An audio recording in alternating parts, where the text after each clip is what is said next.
right, hello and welcome to Kiss My Wax, a show about all things Kiss vinyl. I'm one of your three co-hosts, Jason Herndon, along with Andrew Sgambati. Did I say it right? You got it. And Tom Shannon, Mr. Tom Shannon. All right, the goal of our podcast is to discuss Kiss vinyl and hopefully educate the Kiss vinyl collector on this crazy and sometimes confusing world of Kiss collecting. So for show number one, we'll be spending most of the time discussing the debut release, and there's certainly a lot to discuss.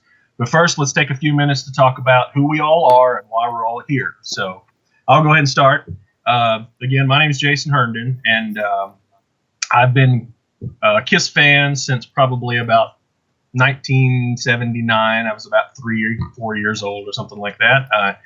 So the first collecting I ever did was vinyl. So vinyl is the most important part to Kiss collecting to me, even though I have a room full of all of the toys and stuff. I really dig Kiss vinyl.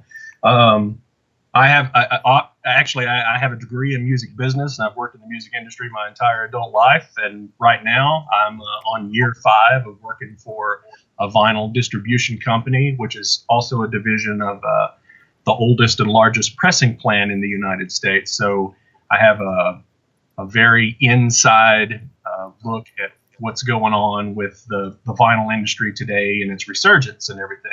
So I by no means consider myself a Kiss vinyl expert, but I know a little bit about it, and I have a few pieces of vinyl myself to share along the way. And so that's why I'm here. And I guess we'll go next to Andrew. So Andrew Sgambati, I know most of you guys have seen me on the FAQ podcast, on the original podcast, and then I also did an episode or two with the guys on Kiss 3 Science Theater. I guess I'm the newest vinyl collector out of the three of us, and my vinyl collecting started very naturally. I just had a couple albums, and then I remember getting a really good copy of Dynasty with all the stuff in it, and that kind of made me go, well, you know what? I want all the albums with all the stuff in them. And then I just said, well, I'm going to stop at 1980. And then I got the Elder. I go, well, I'll stop at Creatures. And then I started getting this. And then I go, I found a really good copy of Lick It Up. And then I found a really good copy of this. And then it was like, well, I want all the original Casablanca pressings. And I go, well, there are these cool polygram reissues.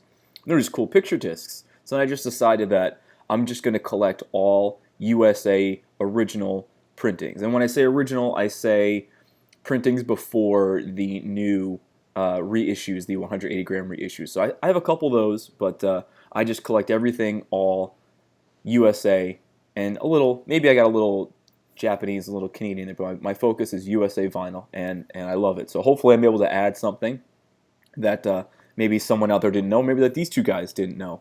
So, but I'm real excited, and this is real fun. Vinyl and bootlegs are my total Kiss passion. All right, Tom. All right, I'm Tom. Mine's going to take a little bit longer. I'm older. I'm literally the gray beard in the bunch. Hey, wait, I got some gray. Yeah. I've been gray since I was in my 20s, but I got into Kiss back originally around late 75, early 76. I'm kind of in an odd spot with this because, you'd have thought I would have been right there as Alive was being toured and sold, and the Kiss on the Paul Lynde show, but unfortunately my high school athletics kind of got in the way of that. I missed an awful lot of that stuff. But the very first album that I ever bought, first 2 albums I ever bought with my own money, bought a copy of Rock and Roll Over and Eagles Hotel California, and kind of got hooked at that point. Ironically, in talking to Bill LaCoin years later, that copy of Rock and Roll Over I bought was a counterfeit. Had no sticker in it. And we'll get into that discussion one day of why he put the inserts in. It's actually, that man was brilliant. But anyway, so of course that was the only format then. We didn't have 4 dozen formats. 8 tracks were kind of out, but they sucked completely because, they'd stop in the middle of a song. Cassettes weren't even around to speak of. So that's how you played your music then. And I can still vividly remember, too bad I wasn't good at electronics. I kept trying to figure out some way that I could get a headset hooked up to a turntable in the locker room before a football game to get myself fired up. Never could come up with it, good electronics. Maybe I'd have done a Walkman and we wouldn't be talking. But anyway, had the typical the typical teenage years, so in 77, I was 17. So you can kind of do the chronology of this as it went on. Remember being just taken back by Dynasty when it came out. I was like, what in the hell is this thing? Never really bought into that. And by the time Unmasked came out, I had met the lady the girl that would soon be my wife for the last 34 years. And remember walking through a store called Service Merchandise and seeing the album there and just walking right past it. Didn't want any part of it. We got married soon after, a lot of bills, you know how that stuff goes. I had dropped out of college at that point. And probably the one thing that I regret most about passing up ever in my life, we had a used record store here in Lexington called Bears Wax. And I probably kept that guy afloat for 2 years just by my money in there. And I went in one day and there said a test pressing of The Elder.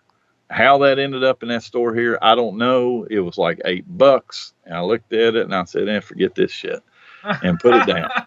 And I did end up buying the album up the street at a place called Cut Corner Records. That's all they specialized in. Were selling, they were all promos for the most part. And so, I bought a copy of it, just kind of felt obliged to it. Through the 80s, I really dropped off, just really wasn't into it. And then around 89, I ripped up and, I got rid of stuff along the way. All I had from my teenage years were my albums, and as far as Kiss related, and a stack of magazines that went up to about my waist, and I threw them away. This didn't have room for them. My heart hurts. My heart hurts. Hey, man, it's cost me a fortune to replace those. I bet. Which I have. But I still had the albums, and I was working as a plumber at that point. Dropped out of school and was working as a plumber, and ripped my thumb up, so I was off work for 3 months, and so I didn't have anything better to do than go to the library. And so I was going through the library one day, and I was going through a record collector's book, and I'm looking through it, and I got to the Kiss section, and I said, holy shit, some of this stuff is worth $40 and $50, And so, I went through my stuff, and I'm thinking, I've got a nice little collection started here, and that's kind of what started the bug of it. I hooked up with a couple of people in my town that were really big collectors. I mean, not albums as much as they were into toys and stuff, pinball machines and all that. We all kind of had a different thing, and I just for some reason kept migrating to the vinyl for the most part, but I liked the toys a lot. And then I quirks in my personality or whatever, I like price guides. Okay, I always did. I mean, it's a dead species now, but I enjoyed reading Star Wars collectors guides. Just interesting to see how much different stuff there was and what stuff was worth, and it just kind of hit on me that I like doing that. And then John and Karen, and I'm gonna butcher their name. I know she's passed away since. Lesniewski. I have their book. Put out there. Yeah, that was the first one. That was the first one. And you know what? I got it.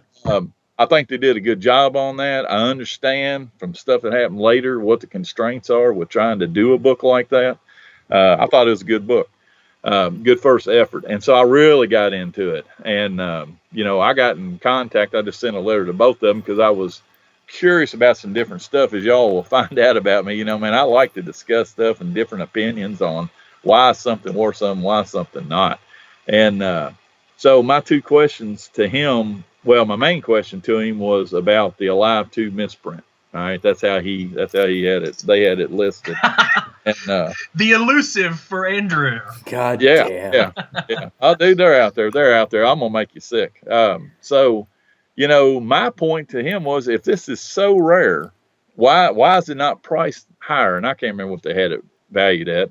And he's right, because I compared it to the model van, the pricing in their book. So, you can find that. And his point was, well, somebody has to want it. And he's right. And we'll touch on it one day. I have to dig the letter up. I've got a copy of it here somewhere because I gave the original away with a copy of that album that I sold one time. But that is that letter is the genesis of 50 copies in the world. Okay? Really? Yes, it is. And that's a discussion for another day. I've outed that a couple of times on different places, but everybody doesn't see it. And is there 50 copies of it? No, there's more than that. And Way more. disagreed with it at the time. But if you go look at my book, The Gold Mine Kiss Collectibles Price Guide, I can't say, I can't say I talked to the guy that wrote the first one, wrote the first collector's book, and he said this. That's just not good journalism. But anyway, so back in time, I really liked the book, told him I liked the book, couldn't wait to see the next one come out. And next thing I know, I'm at and I know you were there, Jason, because you told me you saw your collection there, the Nashville Kiss Convention. Yes, sir. And I was there selling copies of my book. I think I know one time I was, but I can't remember if there were two of those or not. But anyway, I'm walking around, looking around, and I look over, and there is a poster for the Honda Kissmobile up on the wall. And I told the guy selling, I said, that looks just like the one. I think it even was autographed, maybe. And I said, that looks just like the one that was in John and Karen's book. Were they all like that? And he goes, no, that was it. That was one in the book. Wow. He said they got divorced. And I thought, okay, well, if they're divorced, ain't no way they're putting another book out. It's just not happening. And so I started at it. I was working full time at a hospital as a plumber, had my own contracting company getting started up that I was doing during the day. And so when I was down, I just made me a template and started writing. And I just started writing. And one day I did a page count. I said, oh, that's 300 something pages. I guess I'm done. So I took that and I sold it to the first publisher that I sent it to. It was a royalty kind of thing, and made a little bit of money off of it. I have to say, overall, I'm probably ahead of the game between that book and another book that I put out. Yeah, that one. I just happen to have a bookcase right beside me, and they're right in my bookcase. that one is interesting. That one sold a few years later. I just sold it outright because I had actually I made the sale of the last of the gold mine books to a couple of guys so that I could get that contract finished, so that I could self-publish. And the second one, that little book you just showed, should be 10 times the size of the first book. All right. There's that much information that I had and still have. And just because of editorial constraints, and you know what, I'm not going to say I'm not taking your money. So that was kind of the deal on that. I have no idea how many copies that sold. The first book sold 7,500 copies. I guess that's all right for what it was.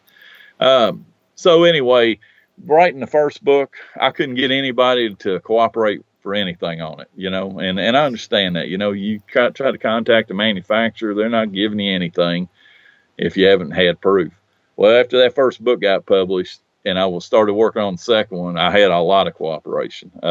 So it was really good for me, even if I didn't make any money off of it.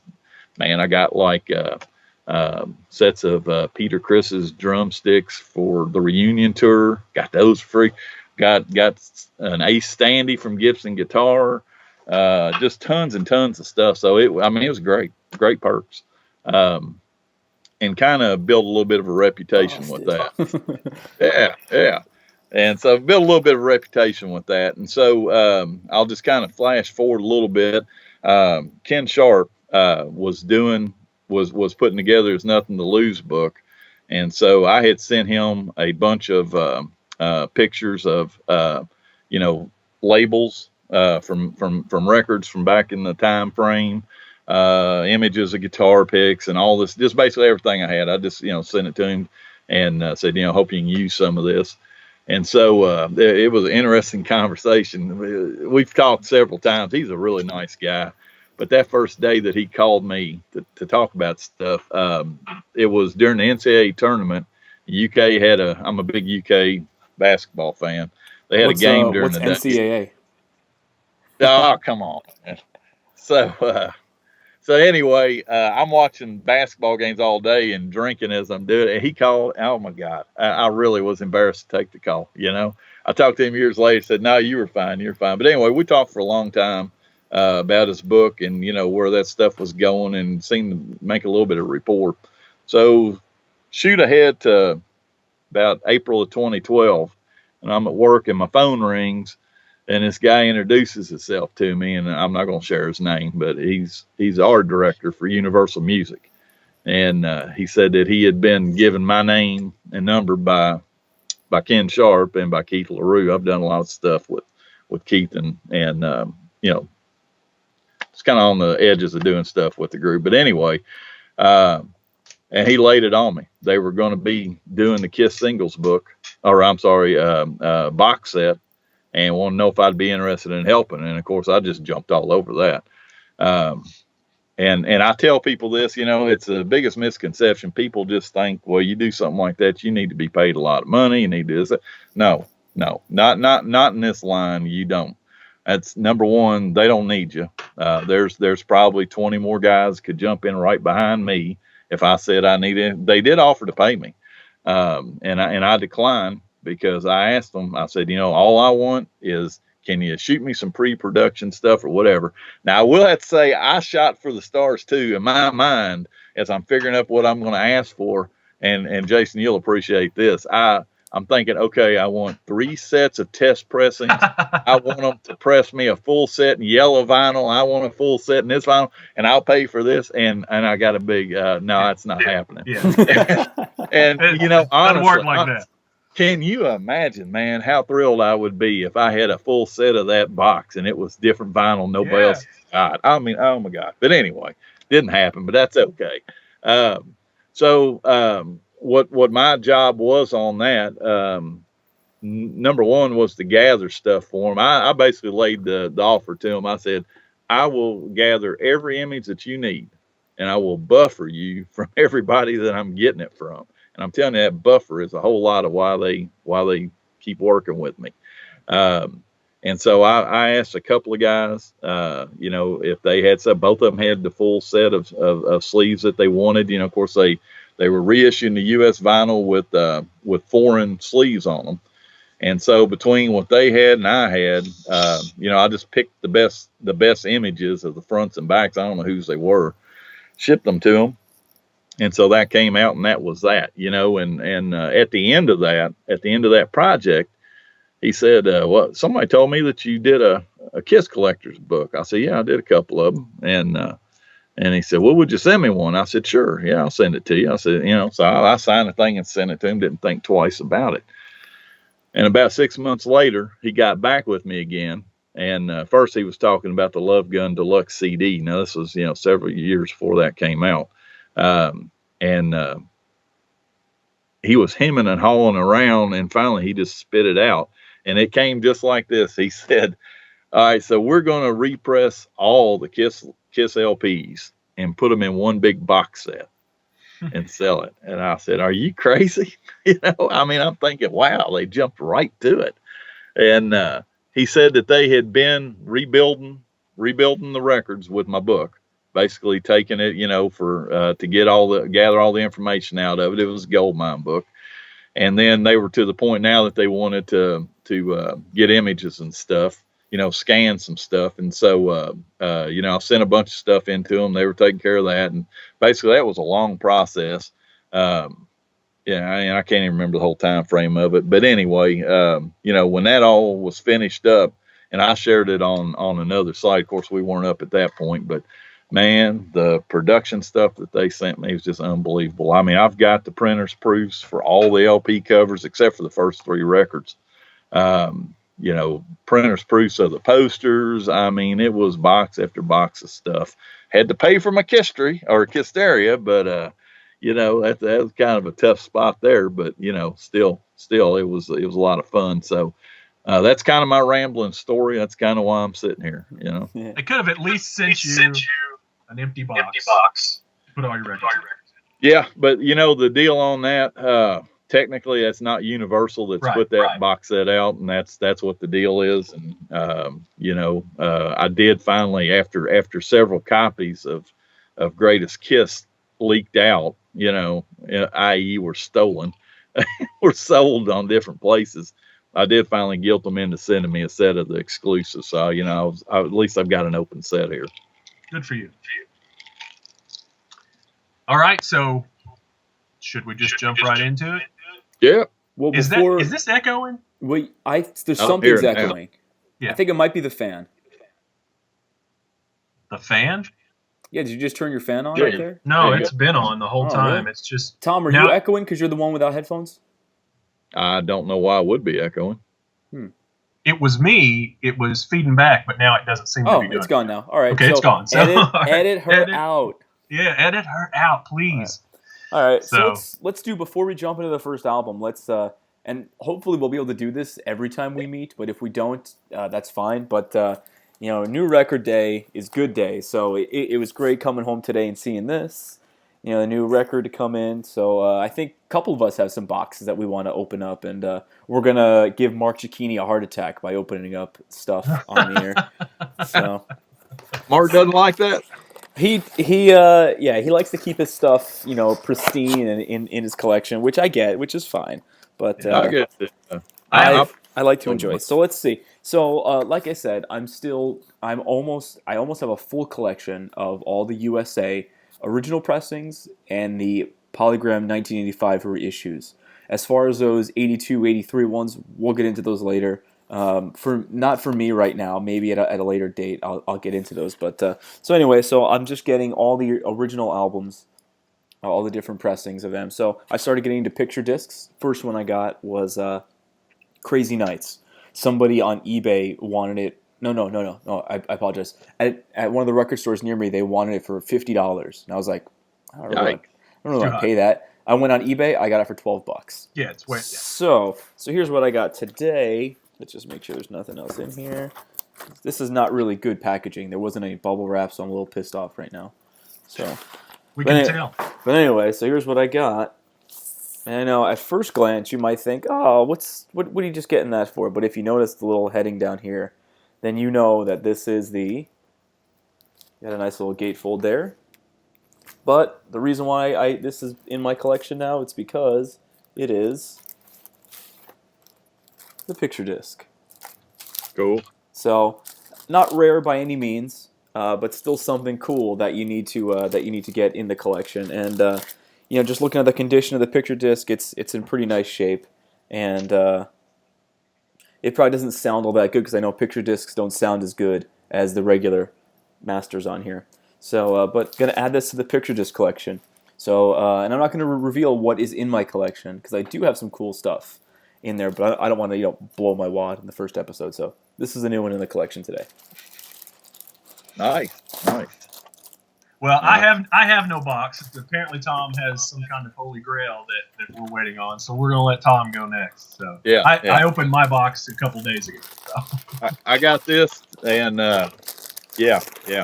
very excited about this. And, this is one of the things that, I just don't have anybody to share this stuff with at home. I mean, this is Me neither. Your wife is just like, that's just more money spent. Me neither. Yeah. And I'll let one of you guys tell me what this is when I open it up. I want to thank my friend Frank Aquilina. And Frank, I sent you a message asking how to pronounce that name. So if I just butchered it, that's not my fault. But I didn't buy this from Frank, but Frank took care of the shipping across the ocean for me from Australia. Yeah, he seems like a great guy. Frank is a real good guy. And as I'm opening this, I'll talk about something. I felt kind of bad because several months before that Australian tour, I said, hey, man, you mind if I send you a little bit of money? Would you pick some stuff up for me? And of course, he said, yeah, man, sure. And so I sent him the money. And then, it didn't even dawn to me. He had a bunch of people ask him to do that. And I felt kind of bad about it, like I took up a bunch of his time. All right.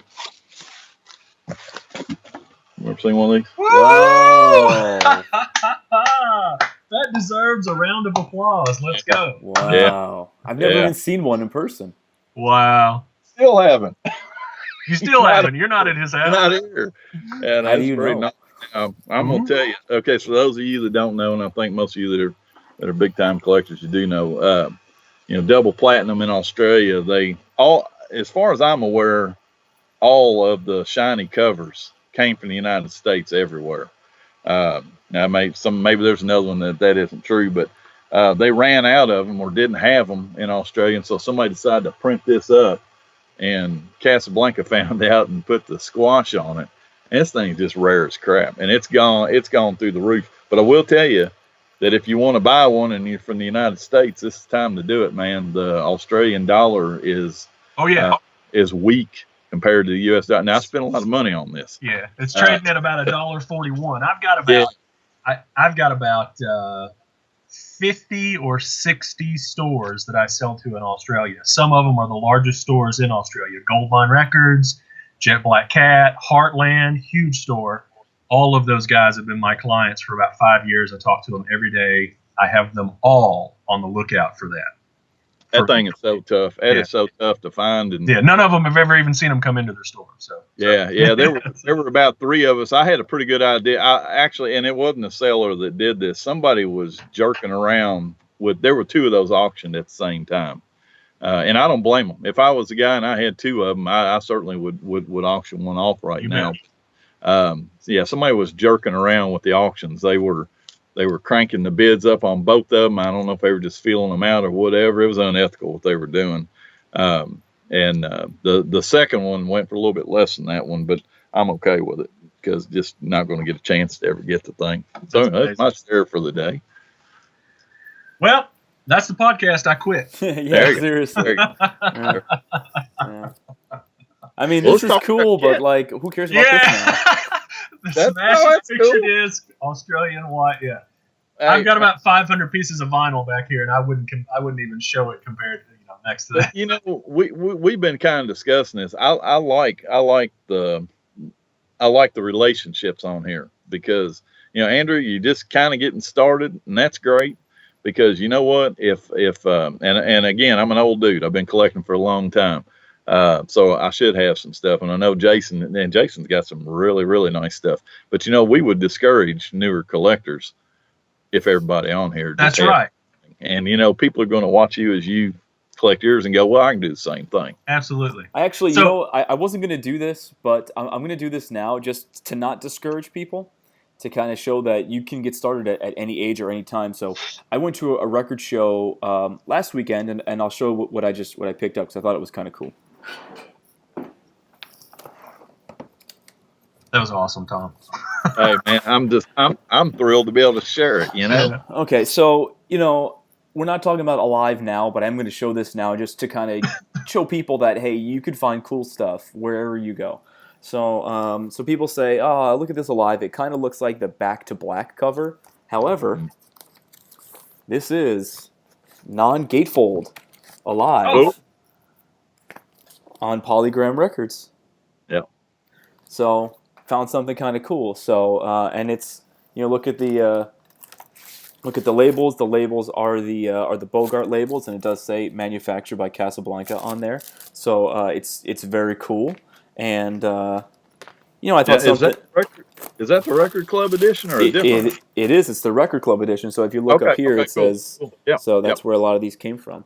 So it's very cool and just something you don't really see all that often. I didn't even know it existed, and actually when I saw this, I thought it was the Back to Black because I know how poor that vinyl transfer was. So looking at that, I was like, is this? And then I saw it, and then I go, wait a minute, this is not a gatefold.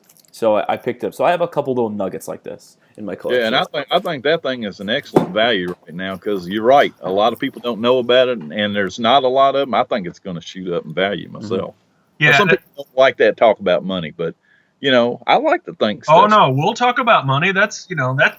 I mean, other than the sheer enjoyment of just the hunt and doing this and having a collection, I always think in terms of money. I always tell my wife, when I die, you can sell this record for this much money, and don't just give it away to a used record store. Just give it away to Andrew. Just give it away to Andrew. I'll just put you in my will, man. Just do that. Just on the KISS stuff. On the not too funny side of it, I think I'm sure you guys saw the collection that sold recently that just basically got given away. Yeah, that's a shame. I mean, man, I don't want that to happen to my family. And I understand why they did it, but at the same time, they got ripped off. I mean, back away. Big time. But anyway, all right. No, I have it stipulated in my will that one of my best friends, who is an ex-large Kiss collector, but is very aware of how valuable this is, he is going to help my wife sell this stuff off. So, and has agreed to do it. It's a good idea. It's a good idea. So, first episode, first album. So, yeah. So I have my first albums. I have 1, 2, 3, 4. I have 6 versions of the first album, and they're all kind of different, and they're all kind of got different things, and they're all USA. So, I mean, what do you guys have? What do you guys have? I mean, you probably have more than I think there is a total of 7 versions. I could be wrong. You talking about US ones? Yeah, just US. There's more than 7.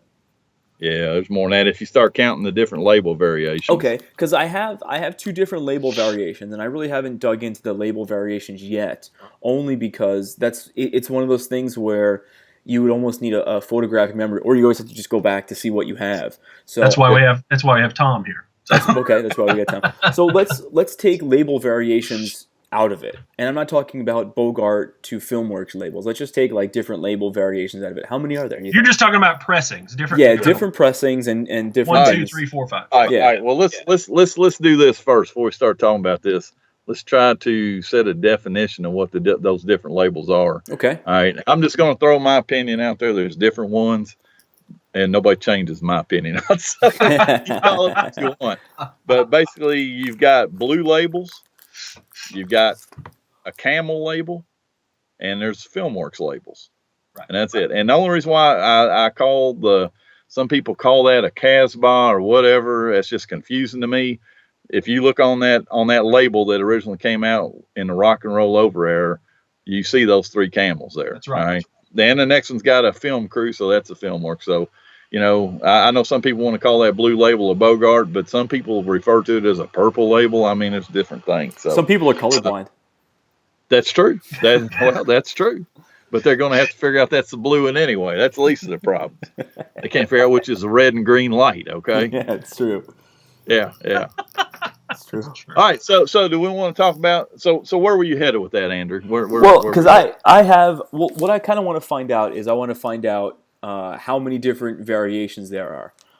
Because I think I did a pretty good job in seeking out some different variations. So I guess since I'm the new guy, I want to go first and show you what I have.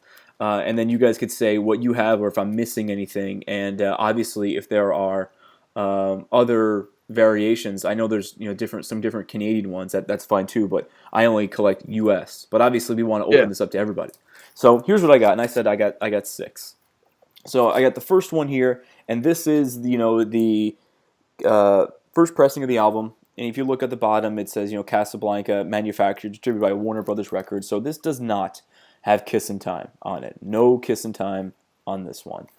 And it has, if we want to look at the label, the actual label is going to be the same for the next couple of records that I'm going to show. And it is that blue, purple label, however you want to talk about it. So, and obviously as we get a little bit later in the show, we're going to get better pictures and we'll actually have good shots of everything. So we're not just kind of hiding behind the pictures behind the albums.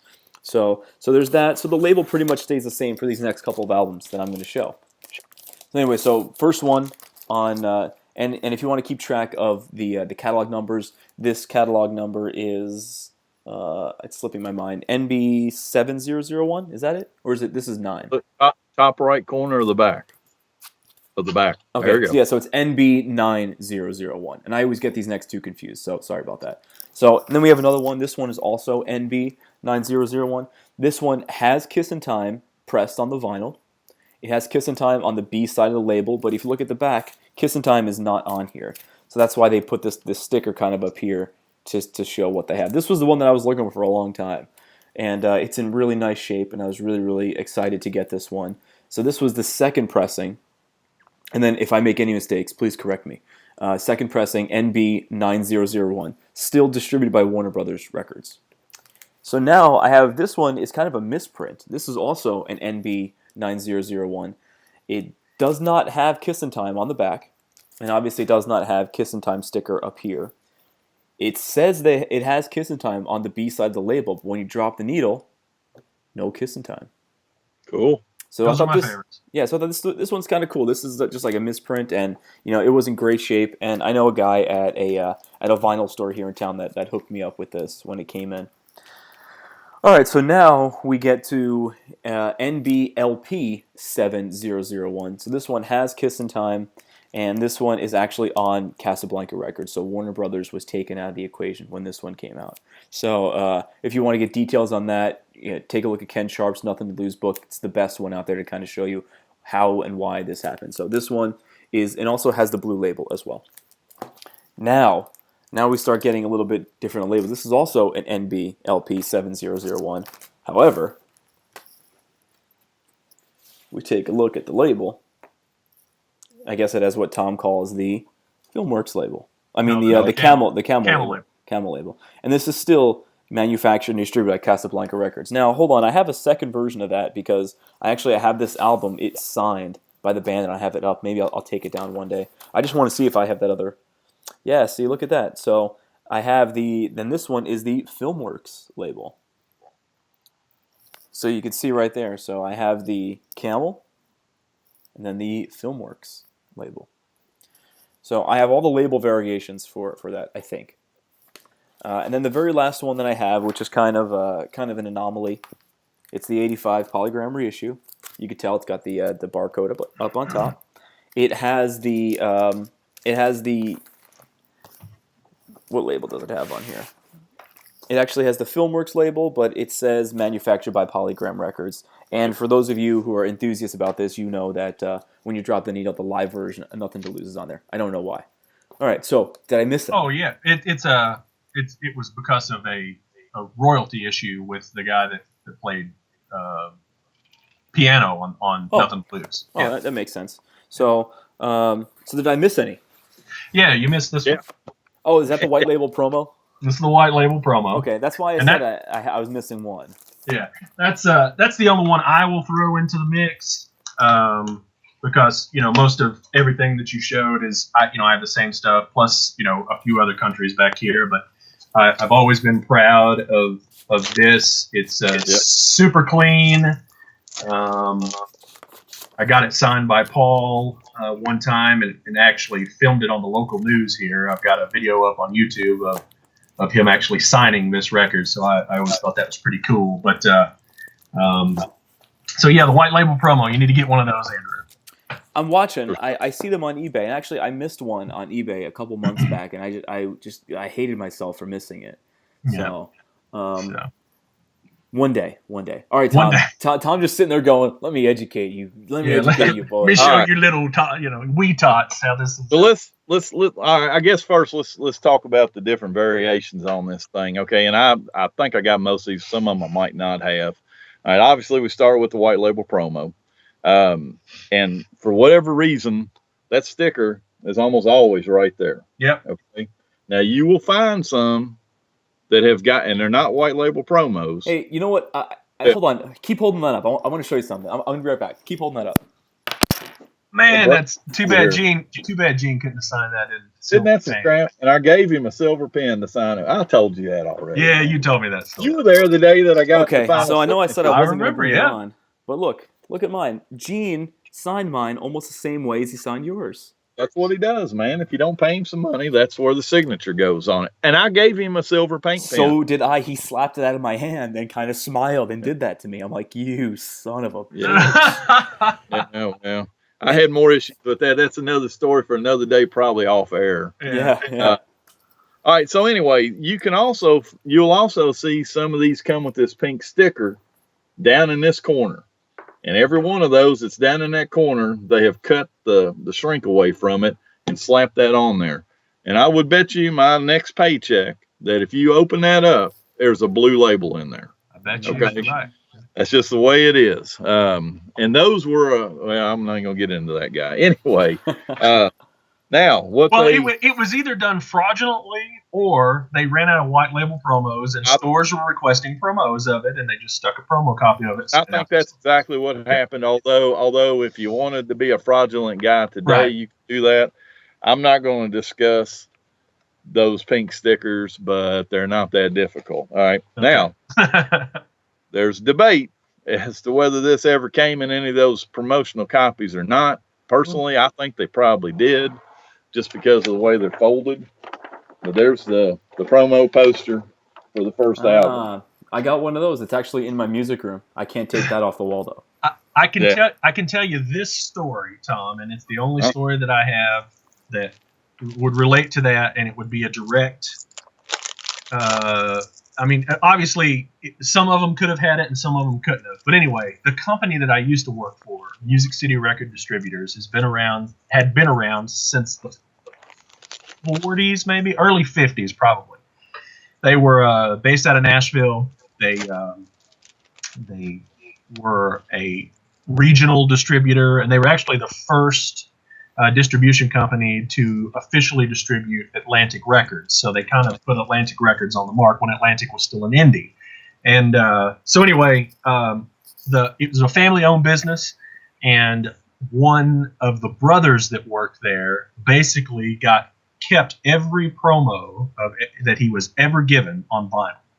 And we're talking well over 100,000 records. And the majority of it he didn't listen to, he didn't play, he cataloged it and kept it there. Well, anyway, I worked for that company up till 2008, and when they were, finally going to have to file bankruptcy and close down all of their stores, they had, over 30, record stores, plus the distribution company. He decided that he was going to start selling off some of his collection. And of course, I instantly asked him if he had any Kiss, and he said, yes, I have every record ever released, promo variations.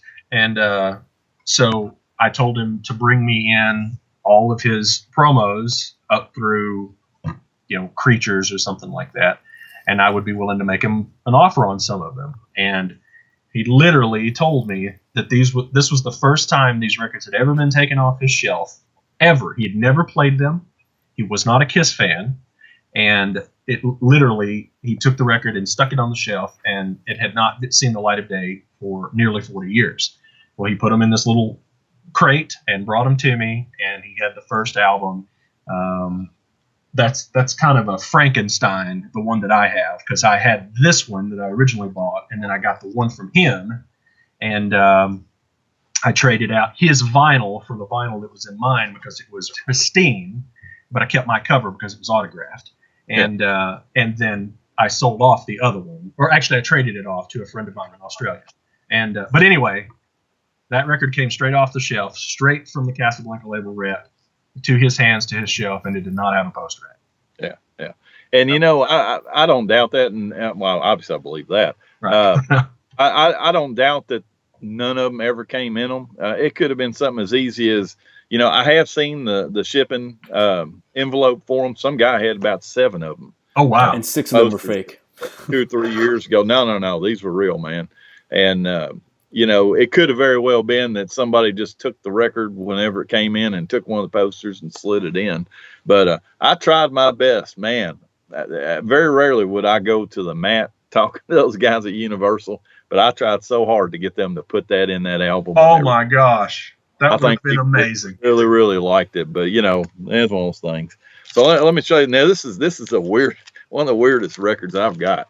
This is a white label promo, and this thing, it needs a few more stickers on it. These are. Is that from a radio station? Huh? Is that from a radio station?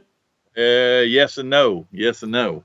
I'm like you, Jason. On all of my records, I've put these little stickers. This one says 100 plus on it. And basically, I've told my family that means it's worth more than that. That doesn't mean it's worth 100, but more than that, so they don't give it away. Right. And then I always put stickers on the sleeve, so I can keep up with them. But so I've got the regular promo sticker on there, and then this big orange thing says, "This album is being advertised with your store being tagged date February 26th and 22nd and 23rd." Media is WKQQ. That's a Lexington radio station. Please use this LP for in-store play during this promotion. And then up top it says in-store play only. So anyway, just a weird record. I mean, obviously the label was involved with some advertising buys. Yeah. And they stuck those on there and sent them another promo of Well, it. Just to go back to what's going on. I don't know how I feel about all those stickers, to be honest with you. You know, keep it, but at the same time, it's like, man, what is all that crap? So, all right, so we got the white label promo, the MB9001. There are no promo copies, no promo label copies of the 7001. Okay. Well, it's NBLP because it was NB and then it changed to NBLP. Yes, correct. But no promos of that. Okay, so now when we start talking about the blue labels, there are 4 different blue labels. Okay. You got blue label number 1. That's the one that says Warner Brothers on it. All right. Blue label number 2 just says Casablanca at the bottom of it. Number 3 has got the Sherborne. No, Sunset Boulevard. No, which is it? Crap. Let's see. Anyway, it's got the address at the bottom of it. Let me get the glasses out and see. I can't remember now. I think it's. I'm going to check what I have now. Okay, number 3, Sunset Boulevard. I should know that off the top of my head. Number 4, anybody know who the 4th one is? What's the 4th blue label? Everybody forgets it. 2014 reissues. Oh, yeah. That was a trick question. Okay, yeah, so gets it. So tell me which one this is. This one is this is the NBLP 7001, and it says manufactured and distributed by Casablanca Records, 8255 Sunset Boulevard, Los Angeles, California, made in the USA. That's number 3. Yeah, that's number 3. Okay, so we got those. All right. Now on the blue label number 1s, all right. There's a silver font and there's a black font. All right. And people argue about, and they especially argue about it on the live for some reason, which one came out first, which one was pressed first. They're all basically at the same time. Yep, they're the same time. Different plants. Plant. Yeah. Different plant. Exactly. In our pressing plant, we have rows and rows and rows of center label stickers. Millions of them. You know, and they're just piled up everywhere, and they just send what they have. And sometimes you'll see one stack, and they're slightly different than the other, and it just all depends, you know. Yeah, which they're interesting to get those different things. All right. Now, the blue label with Kissing Time 9001 with Kissing Time on it. All right. Now I know that there is a silver font with that. I don't know if there's a black font or not. Haven't seen one pop up. Now, the other thing about that, Andrew, and my gut's telling me you got a Frankenstein with that one that doesn't have the sticker on the front cover. This one. Okay. Yes. That you thing. Think so? Yes, I do. It is, and listen, man, it happens all the time. I'm almost positive that it should have the sticker on it, because what you'll find is of those versions with the sticker on the front, you'll find them with it on the label and with it on the vinyl. You'll find it with it on the label and not on the vinyl, and you'll find it not on the label but on the vinyl. Okay, and I'm pretty sure you're supposed to have a sticker on there. And in fact, I've got a spare right now disc that I'm just trying to find the cover for it one day. Had it for probably 15 years. I'll never find the cover for it. So that's what we've got there. All right. Then those were all done in 74. Then in 75, the blue label number 2 came out. All right. There are copies of that with the black font and copies of that with the silver font. All right. Now, the interesting thing on those blue label number 2s is there's copies that have got the title below the label hole, and there's copies that got the title above the label hole. And again, black and silver in both of those. The blue label number 3, obviously that's got the Sherborne address on the bottom, and you'll find them in silver and black fonts. 1976, that's when the camel label came out. And that's probably the camel label is probably the toughest one to find of every pressing, except for Rock and Roll Over, and obviously not the ones after it. Right. But it was such a short period of time that they use that label that ends up being the last one that you find almost every time. So you have that, right, Andrew? Which one? He has the Camel label. You have the Camel label. With Yeah, that's I have tough. Camel and Filmworks label for the first yeah. album. Well, Filmworks should be pretty easy to find. Pretty easy. Filmworks pretty easy. Camel's a little tough. Okay.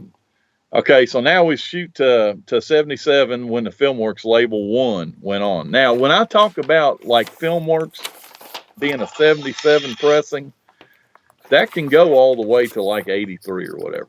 Right. You know, and I think a lot of people want to pin it down to the exact year, and I'm just not that good. I don't know who can pin those down. They just use that label all that time. All right. Then we've got so I'll pull this one out to see if I don't know if it'll show up on the camera or not. Let's see. Oh yeah, I forgot this too.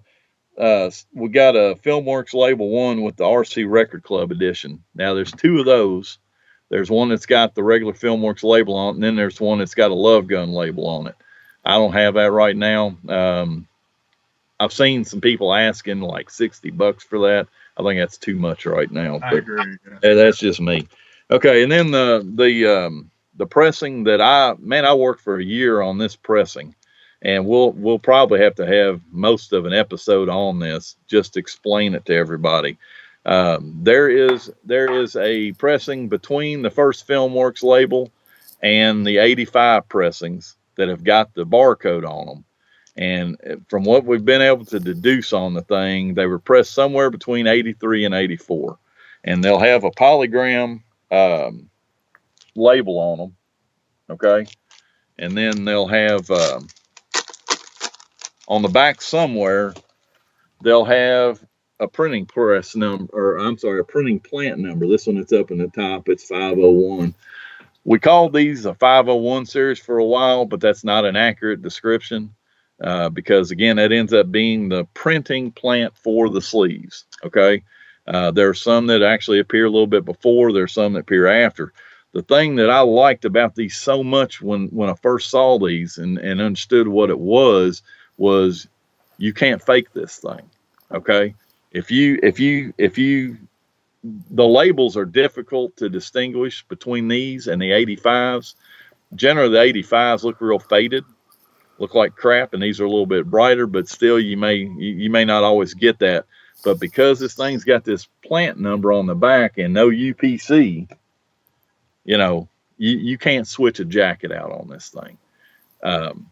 Personally, now, I haven't spent a lot of money on these. There were some of them Dressed to Kill and a couple of those just because they were at the end. I think I gave $35 or $40 for them just to finish it.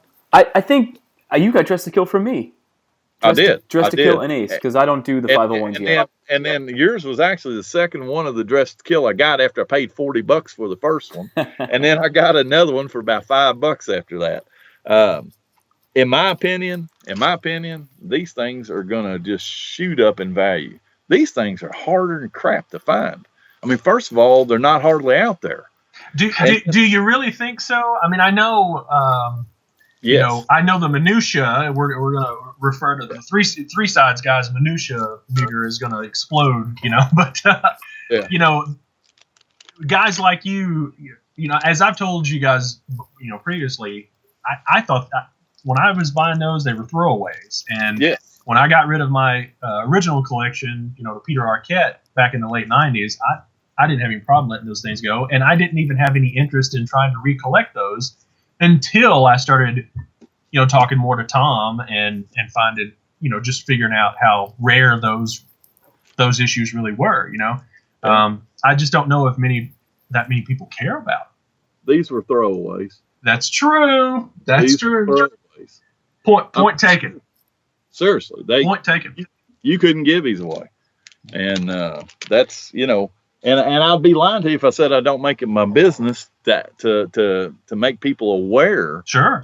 These pressings, you know, I don't have a horde of them here, but I tell everybody I know, you need to buy those. You need to buy those. All right. And I mean, can you imagine how difficult it is to find this record on eBay? Because you have to have clear pictures of the labels and the backs. And I mean, real good clear pictures, because you got to be able to find that printing number, press number. It's probably just as hard to find a 1985 Peter Criss polygram. Dude, for less than I'll find you one of $50. those. There, trust me, you're gonna find that sealed on there and get it for about $15. I look every day. I got mine on there. I know. That's what I keep telling Andrew about the Alive 2 mispress. I've gotten 2 for $40, and I'm like, keep looking every day, man. You're gonna get one. I even get a notification. So do I. Bucks for my well, no, first of all, if you're looking for a notification on the Alive 2, you're gonna pay out the butt for it. No. He's looking for any notification that Alive 2. Alive 2 has. That's the way I have it set up. Any Alive 2. Any Alive 2 in records. In any variation of the title, I have a Alive with the number 2, Alive with II, vinyl, LP. I have a notification set up in eBay for whenever an Alive 2 gets posted. I look at it, and see if I can. I almost had 3, and then somebody from that wasn't right, man. Yeah, that guy. I paid for it, and then he refunded my money and sold it. I think it ended up selling for like $225 or something like that. Here's the thing: once you get the third one, then you could sell me one of the 2 that you have, and then all will be correct in the world. Well, to tell you the truth, Andrew, that's why I keep looking today, because I know you want one. I'm serious, so man. Bad. If I do find one and I get a deal on it, I'll just sell it to you for what I have in it. Just let me know. And yeah, because you know what, I have a friend who I think is going to be on the show as a guest in the future, so I'm not going to say his name. All right. But I have a friend who I was texting him actually about this album that I had finally gotten one, that I found it on eBay because I was looking for one. Because there's another funny story about it. There was another one on eBay, and I was in a bidding war with him. And then so I was like, man, I lost it. And he goes, oh, that was you? That was bidding me? And I was like, you son of a bitch. So anyway, so I tell him that I finally got this, and then he sends me a picture. He goes, yeah, I was in, Omaha, Nebraska, or he was in some podunk town.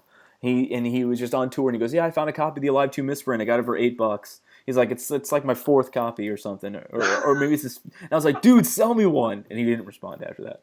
That's nice. Yeah. All right. Yeah. So back to the first album. So obviously we've just been talking about US stuff. We're not through all the label variations. Keep going. We're close. All right. So there was the 83, 84. All right. Then the 85s that Andrew has showed us. There's also not just the record club edition that is not the gatefold, which again I think that's a good keeper one. But there's also a gatefold, and it's a mess, man. If you look at the inside of it, they have gone in and edited out a coin and all this stuff, and it's really rough. That's interesting. Yeah. Now the 83, 84 pressing of Alive. Well, we're not on Live. Never mind. I'm getting ahead of myself. Episode number. No. Yeah. We're on out there. All right. So I know there's an RCA Record Club edition. I don't know for a fact that there's not a BMG or that there's not a. What is the other one? Columbia House, exactly. CRC somewhere. CRC, that's correct. Yeah, I can't tell you that they didn't. Now, I have never seen a Record Club edition that had a newer label on it than a Filmworks. That always kind of bewildered me. I would have thought they would have sold those back in the day, but apparently they didn't. All right. It's always been my understanding, and in the classes that I took in college in music business, that all of those guys, the Record Club people, they pressed their own and printed everything. Yep. So they probably just have a particular template and just press over and over and over again. And, but wasn't there, and I could be totally wrong about this, but wasn't there there was or wasn't a demand for those first 3 records once Alive hit? And isn't that why the originals came out? Because they didn't. I mean, I could be wrong on that. They wanted those albums out there, so they pressed the originals. Yeah. No, you're right. And in fact, Bill Coyne told me, and again, it's in that little book, that interview. Probably one of my proudest moments getting to interview him. He says they only sold around 30,000 copies of each of those first 3 albums. I mean, that's just what he says. So, but then we to the 2014 edition, and that's it for the U.S. pressings. Okay. I almost bought a 2014 one. I was in Chicago around Halloween doing a show out there, and I was in a record store, and they had 2 Kiss records in the whole store. It was a copy of the originals that looked, it was dragged across the floor, and then they had that. And I know that the records are pressed better, and I know that there is a higher sense of quality on those records than maybe the Oh, yes, original sir. Casablanca. So, but I haven't just like I don't have a record player, so for me, I'm just like, do I want to do that? I mean, They're beautiful, Andrew. They are. I mean, they're beautiful. no, I know They're, that because I have this. I have this. I have. And they're low pressing numbers too. I can't tell you the yes. numbers, but dude, you would not believe how many times those have gone to press. Well, I got this. Yeah. Because this was never. So I bought this, so I kind of know the quality on them, but at the same time, I'm running out of room. Yeah. Oh, come on. We'll just get Tom to build you a big old Yeah. monstrosity back there. Well, on another episode, I'm going to show, because I made when the Kisteria was first announced, and this isn't a slap to anybody, because I know you guys kind of each had a hand in that. So I didn't have a hand in it. I just own it. So. Well, you clapped in the distance for it. I didn't even do that. I saw that, and I was like, you know what? I think the original albums are so much cooler. So I made my own, Kisteria box, and I'll show that off on a later episode because I'm really proud of what I did with that. All right. Hey, so Tom, what's that single that's hanging right behind you? Get there. That's Hotter Than Hell. That's we'll talk about that when we talk about Hotter Than Hell. Ah. Yeah. I thought that was your the one with the tape on it, didn't you? It is. Oh, it is. It is. Yeah. Okay. All right. Yeah, but that's the album it's off of. It's Hotter Than Hell. No, he's right. Oh yeah, that's right. Go rock and roll. I got it. Yeah. All right. So we got 3 singles off this first album. Nothing to Lose, Love Theme from Kiss, NEB 004. So it was only the 4th single that Casablanca released. We've got Kissin' Time with Nothing to Lose again, NEB 0011. And then the final one is Strutter, 100,000 Years, NEB 0015. All of these are going to be on the first blue label. They're going to mention Warner Brothers on them. It always hit me as odd that they didn't re-release those singles ever, because even Let Me Go Rock and Roll, even though it sold apparently squat off Hotter Than Hell, it was what Julian Gill posted something up. It showed like a sale of 100 and something. I thought it was 12 or something like that. I don't know, but I believe it. I believe it. Yeah, it was. That's what I was referring to. It was something so stupid low. Yeah. Yeah, and so for whatever reason, they chose not to ever re-release these first 3 singles. So each of these is going to be available with a promotional copy that's going to be mono and stereo of the A side.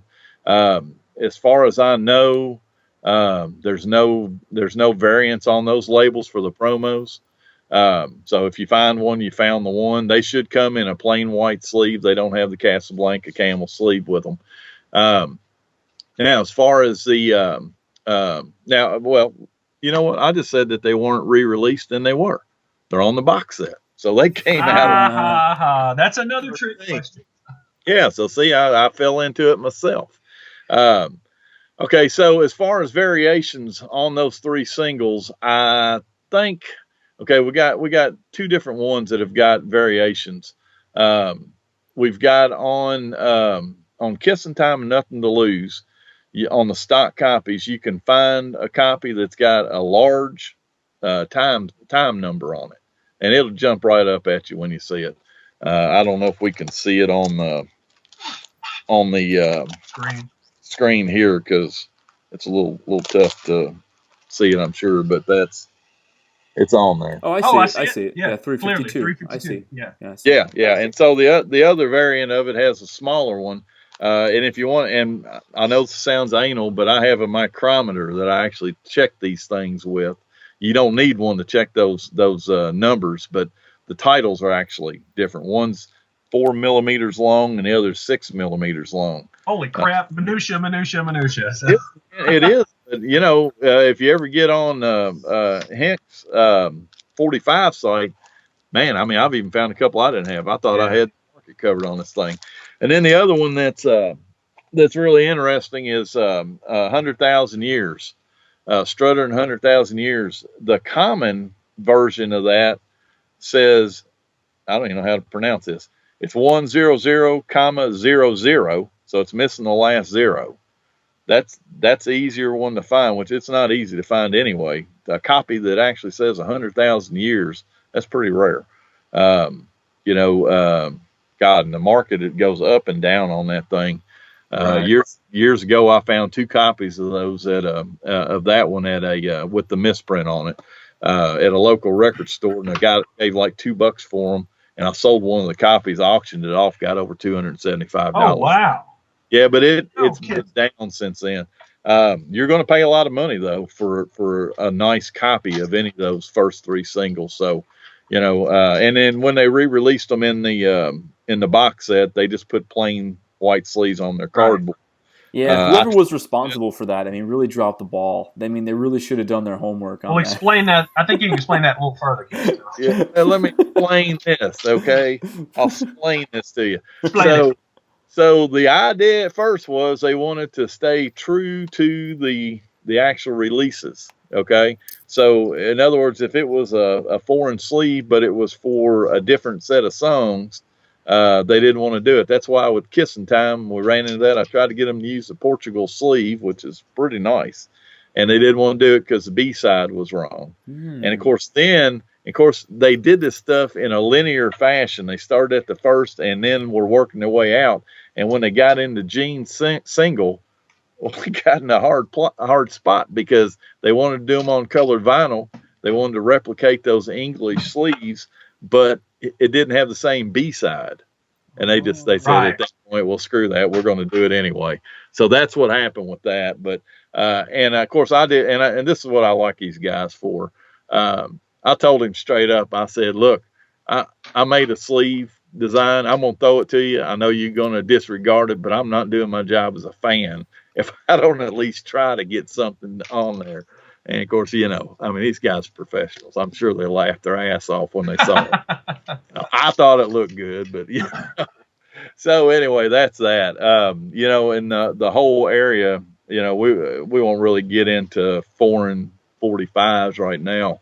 I mean, we need to bring some people in from outside to discuss those. I agree. I mean, I can talk USA singles all day, and I have some foreign 45s, but again, that's a deep pocket right there. So all my money's going to LPs. So yeah, let somebody talk about that actually, you know, has these crazy collections. We need to have this guy on. Yes. if he would feel comfortable doing that. Yeah. You know, we'll talk to him. I'll tell you that book right there. There's only 2 places that a full image, and well, no, that book of his is the only place a full image of that 45's ever been. And maybe you shouldn't have said that. No, it's fine because it's small enough that you can't replicate the thing. Okay, good. And that was the agreement with it. But you know, he did a heck of a job with that thing, and it was interesting. It was interesting because I was actually working on a book just like that when he let it be known that he was working on his, and so I backed away from it because you know he looked like he's doing a really good job with it. It's beautiful. It's definitely well done. Yeah, stinks though, doesn't it? The actual paper in it stinks. The glue stinks, or the print stinks. Oh my goodness! You know, I pulled out. I kind of like it a little bit. Yeah. You know, I pulled out a Cree magazine on one of the last FAQ podcasts I was on, and I gagged on there. I opened it, I was like, it's like a grade. Yeah, it's a Cree magazine. It was like a grade above newspaper, and it smelled wet, and it was just gross. Really, it must be moldy because I got some here that we're gonna show here in a bit. Okay. Because again, it's all related to the first album. That's all that matters. Anybody else got anything they want to start with, or any additions, Andrew? Here, I got 2 pieces of vinyl. 2 pieces of vinyl. I need to show this. You guys, it's related to the first LP. So everybody knows this, right? Hey, you know what? I passed that up. I was at a record show and I didn't pick that up. Well, I have just found out there's 2 different labels for this. I didn't know this, and then I'll tell you a story on this. I'll take credit for this first being kind of publicized. The typical label on this is Warner Brothers with the palm trees. Okay. There's a version out there that has just got the big WB on it. Oh. All right, I've seen a picture of it. I haven't ever seen one, I should have looked because it was at the record show I was at, and I had seen this seller the last time I went to this record show, so he wasn't selling it. So it went from $30, it went down to $19.95, and I go, I'll give you $10, and he was like, no, I can't, and I was like, well, fine, then you can go home with it, and it'll be here next time. Yeah, that's about all the thing's worth. Now, even the one with the other label, I wouldn't pay all that much for it. Let's see if I can figure out which ones of these. Well, we'll get to it at a point here. I'll show you a magazine ad in there that kind of, and again, I hate to say this, but I'm kind of responsible for some misinformation out there. Uh-oh. Right? The first time I ever saw that thing publicized at all was in Kissaholics, as in a little article that I wrote. And I had sent a letter to Goldmine magazine. You got to be old to remember Goldmine, but anyway, I have some Goldmine Kiss. the internet before the internet existed. I bought all kinds of stuff from Yeah. So I sent a letter to the editor. Actually, I sent 2 letters to the editor. I'll mention the other one too because it's this first album related. But anyway, I had found that at a local record store, and it had been there forever, and I'd never even noticed that it had Kiss on the back of it, so I bought the thing. And I sent a letter in. I said, anybody ever seen this? And, I've described it and all that, and they printed it. And about a month later, a guy responded. He claims he's a collector of these things, and was knocking off the different stuff about it. And according to him, there were like 10 of those done in 74. And so he said it would have been done very early in the year.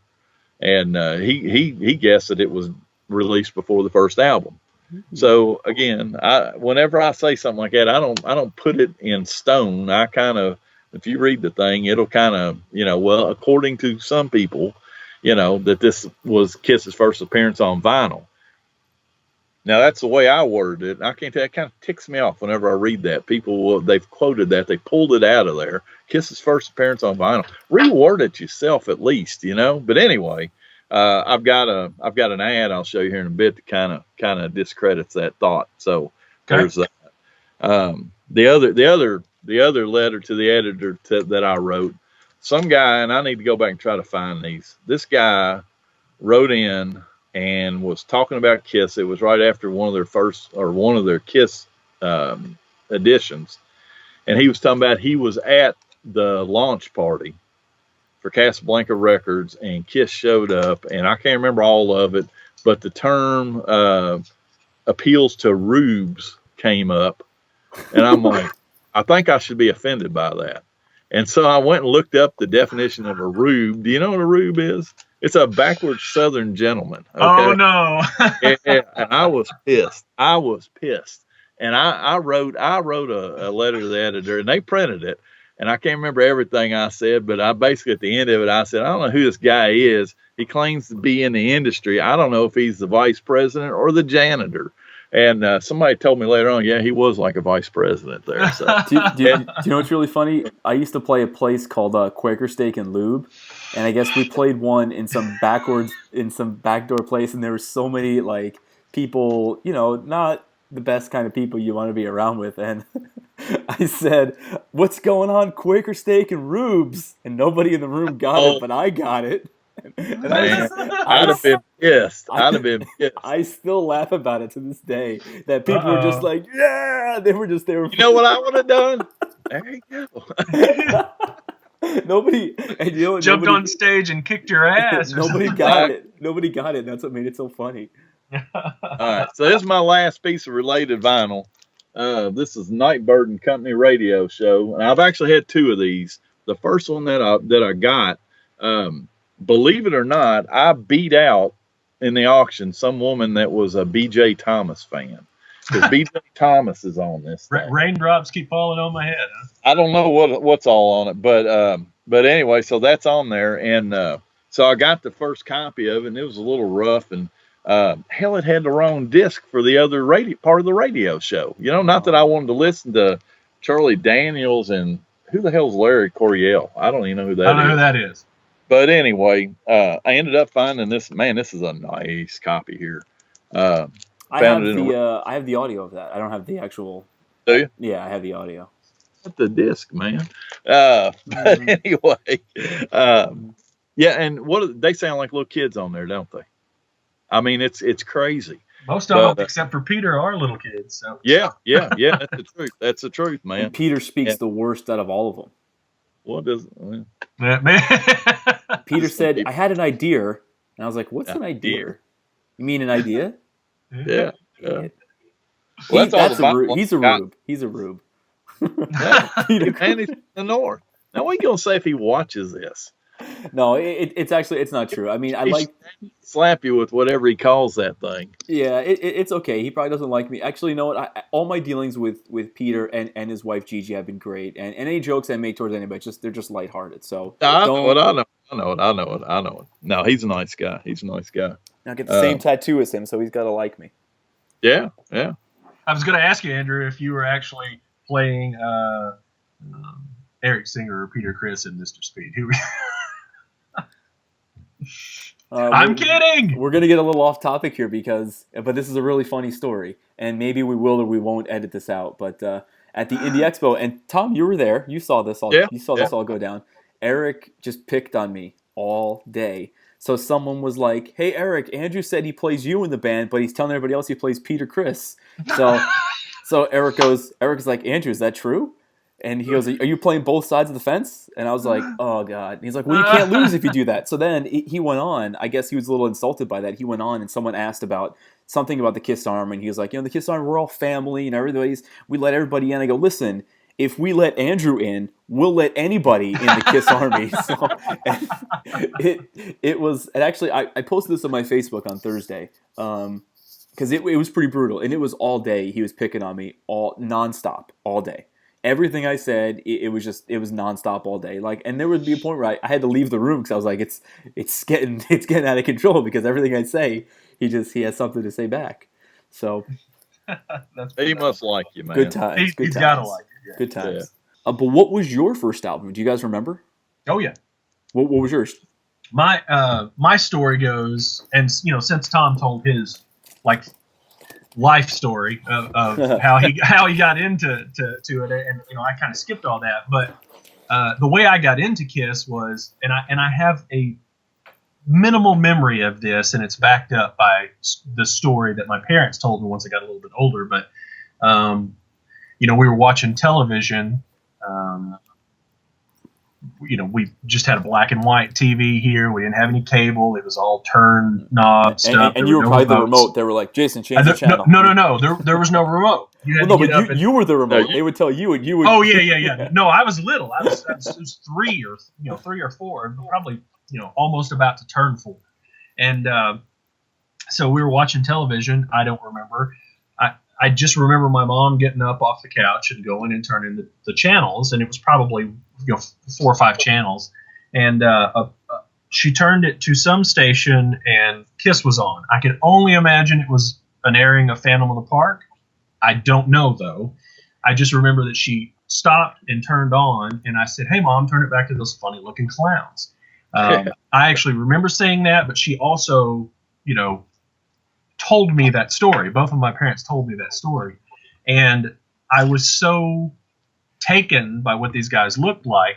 For Christmas that year, which would have just been a couple of months later, and I had a little Mickey Mouse record player. They bought me Destroyer on vinyl from the local Ben Franklin here in Waverly, Tennessee. And do you still have it? I do.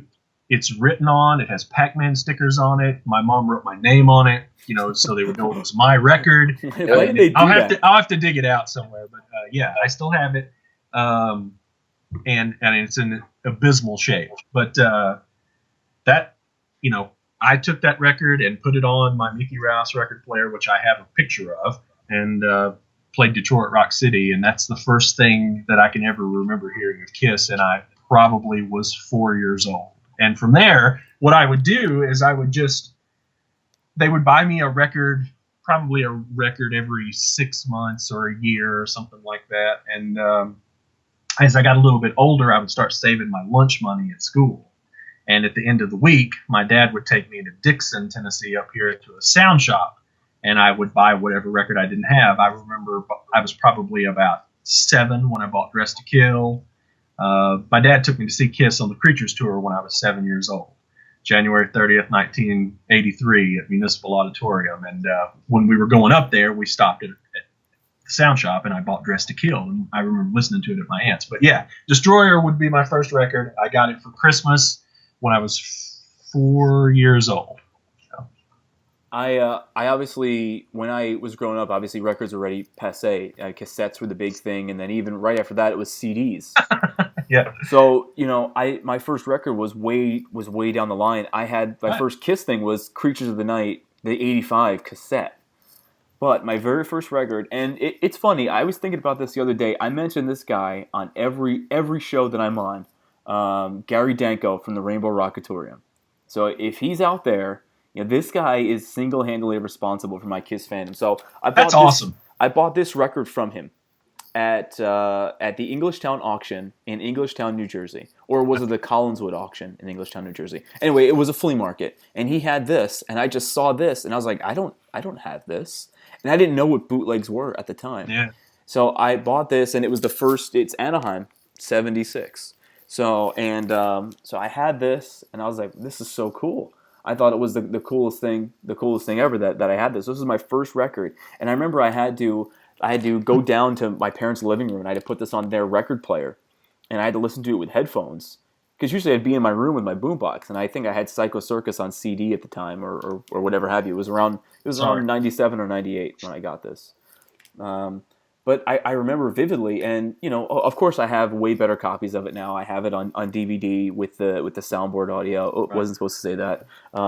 So I have that, and this was the very first one, and I'll never get rid of this record, just because it was the first one. Look, it's got like stupid little Kiss Army things on the back, and that's a classic bootleg. I mean, a classic bootleg. Yeah, so this is cool, and this was the very first Kiss record. And it was the only Kiss record I had for a while. I think soon after this, I got Alive and Alive 2 as hand-me-downs. And then I had, and then I got the first record. And I only got the first record because I knew I was going to be meeting Ace and Paul to get them to sign it. So, and that's why I bought the first record at the time. So I wasn't collecting vinyl, but this was the first one. This has started it all. And now you're hooked. Now I'm hooked. Yeah. Started it all. All right, Tom. First record. Do you remember? Oh, yeah, it was a Rock and Roll Over. Rock and Roll Over. Yeah. Trashed and gone. I mean, it's been gone forever. Wow.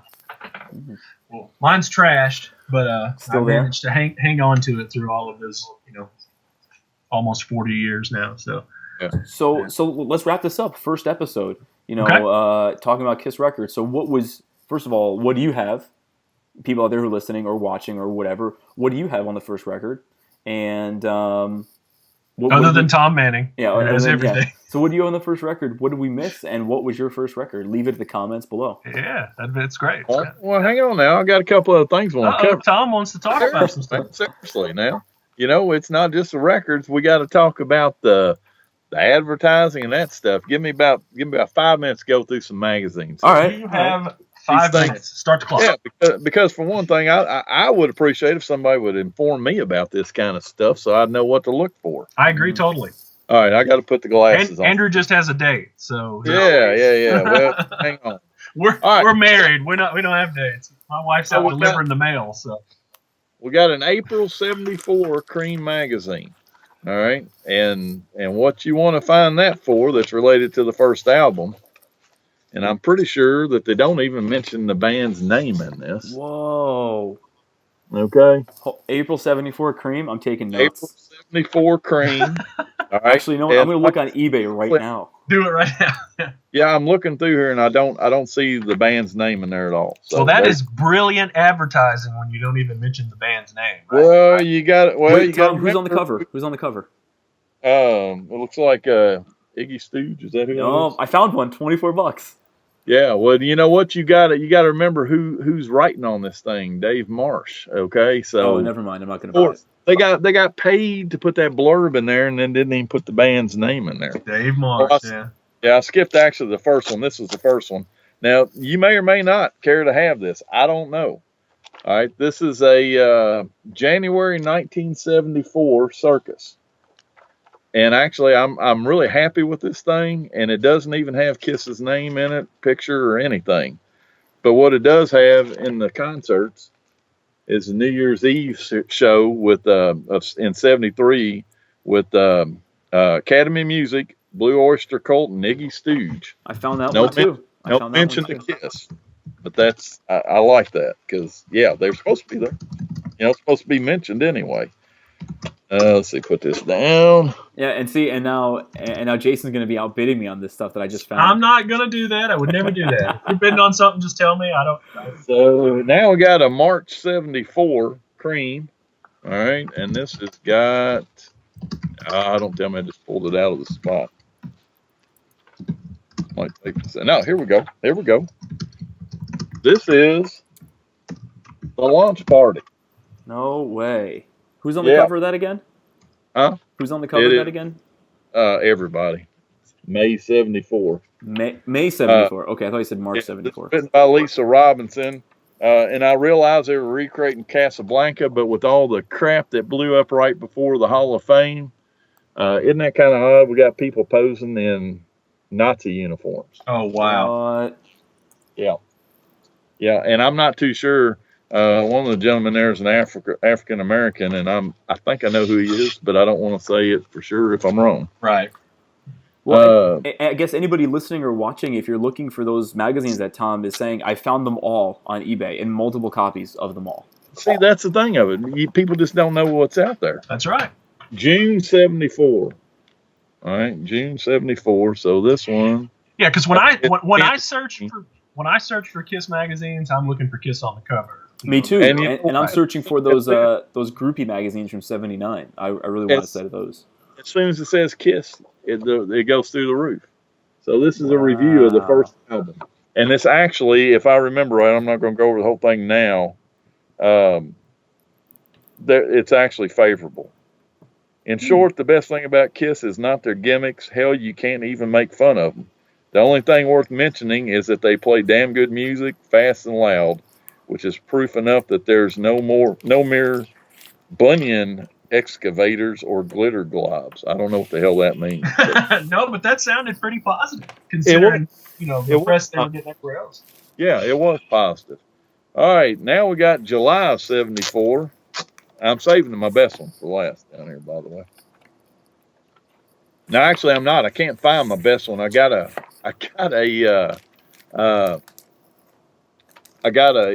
huge ad for the first album, and I can't find it. Here we go. So, June '74. The ad for Hard Goods. Oh, that's actually cool. That's awesome. Yeah. That's the earliest one I can find. So, and you got to remember again, maybe, these things were behind a month or whatever back then. Right. So maybe it was June, but that's still after the first album came out. That's not positive proof that it didn't come out before that, because they sold that album for a long time. But anyway, there it is. And then now we've got September of '74, which Hotter Than Hell came out in October, so we're still good. And this one is the Kiss Off. So. Oh, so cool. Yeah. That's awesome. So cool. That's September '74. And then this is one of my favorite ones. This is the earliest thing I got. Oh, that's neat. Cool. You guys recognize that? That date is March 16th, 1974. Wow. That's Musical Express from England. And they talk about Kiss, and they got a picture of Gene up there. And what did they say? I'll try to hit it real quick. They're talking about the party that they had out there in California. Oh, yeah. Of course, it absolutely reeks. Already someone has claimed that Kiss, and this is odd. Bruce Kulick needs to listen to this. Of course, it absolutely reeks. Already someone has claimed that Kiss might be a glam rock Grand Funk. But it's hard to foresee anything beyond failure on all levels. Wow. That's awesome. That is so awesome. On the cover? Now, somebody paid to get that on the cover. Yeah. And that's one thing. And, other people, maybe I'm just naive throughout my life and never realized this, but as I bought these magazines back, and man, I got like 9 feet of them right now. All, yeah, 9 feet of magazines. 9 feet deep magazines. Used to be up to my hip, but it's 9 feet. Yeah, it's no longer. I have 400 copies. I have 9 feet. And I think it is about that. At one Yeah. point, I counted them both, and I said, "Holy shit! I got more magazines than I got albums." But anyway, awesome. I never picked up on it, man. There would be if you see a Cream or Circus or something like that, and Kiss is on the front cover. If you go to the month before, there's a big paid ad in there. Awesome. Every single time. That's awesome. That's all I got, man. That's So, cool. That's great. That's cool That's stuff. great. That's So- cool stuff. All right. Well, let's wrap it up. And Yeah, we need a better sign off than that. well, but we're yeah. not signed off yet. We're not so, signed off yet. As Andrew said, just on the Facebook page, on the group page, which we'll put a link to it somewhere. We're going to post on YouTube for right now, right? Okay. Correct. And we'll post a link to it. But anyway, yeah, just tell us what your first record was. Just talk anything about the first album, And should we decide now what we're going to do on the next episode? Because we're not going to go in chronological order, right? So, Right. what record? Pick a record. Pick a record. Any record. I want to discuss the differences between a bootleg and a counterfeit and an authorized. Amen, Tom. Yeah, we'll definitely. You know what? get Let's into- let's do this. Because it's going to be about a week till we post this. So Okay. let's say what record do you guys want us to do next? That's a good.